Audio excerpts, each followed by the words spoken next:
Hello friends, ನಮಸ್ತೆ.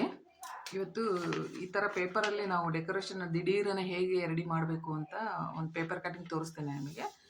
Green colour ಇದ್ದರೆ ಚಂದ, ಬಾಗಿಲಿಗೆ ಹಾಕ್ತೀವಲ್ಲ.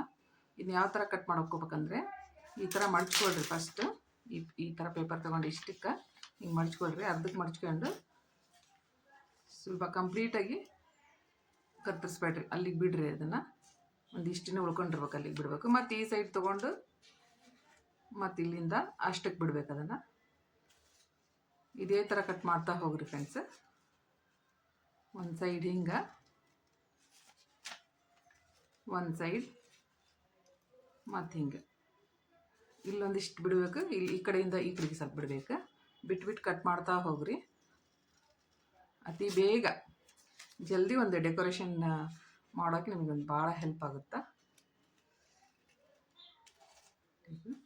ಬಾಗಿಲಿಗೆ ಬಿಡೋದಾದರೆ ತೋರಣದ ಗತೆ ಕಾಣಿಸುತ್ತೆ, ಗ್ರೀನ್ ಕಲರ್ ಇರಲಿ. ಮನೆ ಒಳಗಡೆ ಆದರೆ ಬೇರೆ ಬೇರೆ ಕಲರ್ ಸಿಲ್ಕು ಬರುತ್ತೆ, ಪೇಪರ್ಸ್, ಸಿಲ್ಕ್ ಪೇಪರನ್ನು ತೊಗೊಳ್ರಿ. ನಾನಿಲ್ಲಿ ಮಾಮೂಲಿ ಪೇಪರ್ ತೊಗೊಂಡೆ ನಿಮಗೆ. ಈ ಥರ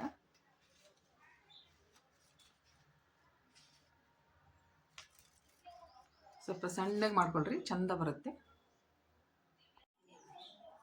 ಈ ಥರ ಆ ಕಡೆ ಈ ಕಡೆ ಕಟ್ ಮಾಡ್ತಾ ಹೋಗ್ರಿ.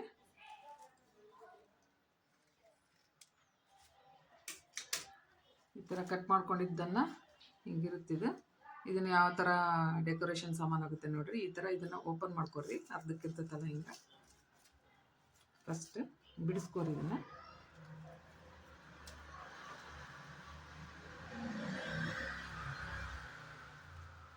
ಈ ಥರ ಮಾಡಿಕೊಂಡು ಬಿಡಿಸ್ಕೊಂಡು ಇದನ್ನು ಹಿಂಗೆ ಮಳೆಗೆ ಇಳೆ ಬಿಟ್ಟರೆ ಭಾರಿ ಚಂದ ಕಾಣಿಸುತ್ತೆ. ಮಳೆ ಇಳೆ ಬಿಟ್ಟು ತೋರಿಸ್ತೀನಿ ನಿಮಗೆ. ಈಗ ಕಟ್ ಮಾಡಿದ್ದನ್ನು ಹಿಂಗೆ ಮಳೆಗೆ ಹಾಕಿದ್ದೀನಿ ನಾನು ತೋರ್ಸೋಕ್ಕೆ. ಈ ಟೈಪ್ ಭಾರ ಬಿಟ್ಟರೆ ಹಿಂಗದಿ ಡೆಕೋರೇಷನ್ ಎಷ್ಟು ಚೆಂದ ಕಾಣಿಸುತ್ತೆ. ದಿಢೀರನೇ ತಯಾರಾಗುತ್ತೆ ನಿಮಗೆ. ಇಲ್ಲಿ ಸ್ವಲ್ಪ ಫೋಲ್ಡ್ ಆಗಿರುತ್ತಲ್ಲ, ಅದನ್ನು ಆಮೇಲೆ ಸರಿ ಮಾಡ್ಕೊಳ್ರಿ. ಸರಿ ಮಾಡ್ಕೊಂಡು ಈ ಸ್ವಲ್ಪ ಭಾರ ಹಿಂಗೆ ಬಿಟ್ಬಿಟ್ರೆ ಅಥವಾ ಒಂದು ಹೂವು ಏನಾದರೂ ಇಲ್ಲಿ ಇಟ್ಟರೆ ತುಂಬ ಚೆಂದ ಕಾಣಿಸುತ್ತೆ.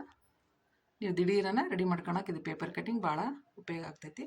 ಗಣಪತಿ ಹಬ್ಬ, ಸರಸ್ವತಿ ಹಬ್ಬ, ಇಂಥ ಹಬ್ಬಗಳಲ್ಲಿ ಡೆಕೋರೇಷನಿಗೆ ಭಾಳ ಚೆಂದ ಕಾಣಿಸುತ್ತೆ. Thank you friends.